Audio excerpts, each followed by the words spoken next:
Sana Mheshimiwa Chepkonga, Gavana wetu, CS wetu Mbadi Rafiki, Mheshimiwa Sudi, pamoja na waheshimiwa wengine, pamoja na hustlers ambao wameketi mbele yetu. Bwana Yesu asifiwe.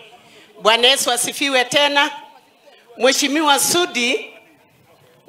Sudi, mimi nimekuja kusema asante kwa sababu mali tumesimama mali hapa.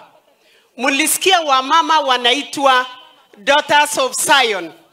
Muniruhusu Daughters of Zion wasimame niwaambie ni hawa warembo ni wamama kutoka kule Nandi, marafiki wa Sudi, na moja wao Sophie To, weka mkono juu, ni mwenye ametuhost mali hapa leo. Yuko Kitebera, niko Gamakto, na tunataka kukushukuru Mama Sophie. Tena Mheshimiwa Sudi, juzi tumekuja hapa na ukaleta wageni na tumejenga kanisa hapa ambaye itaitwa State of Art, na hapa tulichanga 20 million. Hata mumeona ground breaking imefanyika. Kwa hivyo mahali tuko leo na hii empowerment iko na baraka za Mwenyezi Mungu. Kwa hivyo Mheshimiwa Sudi, hatuwezi kumaliza yale umefanya. Nataka tu niseme Sudi, vile umeleta our hustlers. Nasikia mnaambiwa mpige makofi, lakini kwangu mimi hata nikiona pale najua ni ile anxiety, kwa sababu tunataka gari, tunataka zile vitu ziko pale.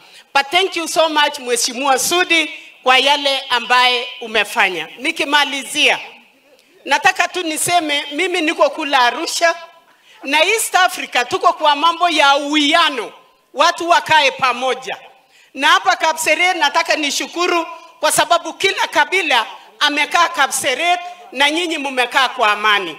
Nataka tu niseme nikiwa mama na nitume hao wajumbe kwamba sisi kina mama, ikiwa kuna mtu ataendelea kusema 2027 itakuwa ni Christmas, wenye wanabeba watoto na kuzaa ni sisi kina mama. Hawa wazee wanatusaidia kupata huyo mtoto, lakini kukaa na mtoto miezi 9 ni mama. Ikiwa mtaongelea mambo kama haya, sisi kina mama tutasema tuende kando, mpigane, wenye watabaki sisi tutaendelea kuzaa. Otherwise hatutawazalia watu mumwage damu, na hiyo tunakataa katika jina la Yesu. Na tunamwambia Mungu ahandle huyo mtu ambaye anataka kuwa adui ya Kenya. Otherwise tunashukuru kwa SHA inafanya kazi, tunashukuru kwa ile pesa ambaye mnapeana through constituencies, tunashukuru. Asanteni sana na Mungu awabariki. Asante. Haya, makofi ya Mheshimiwa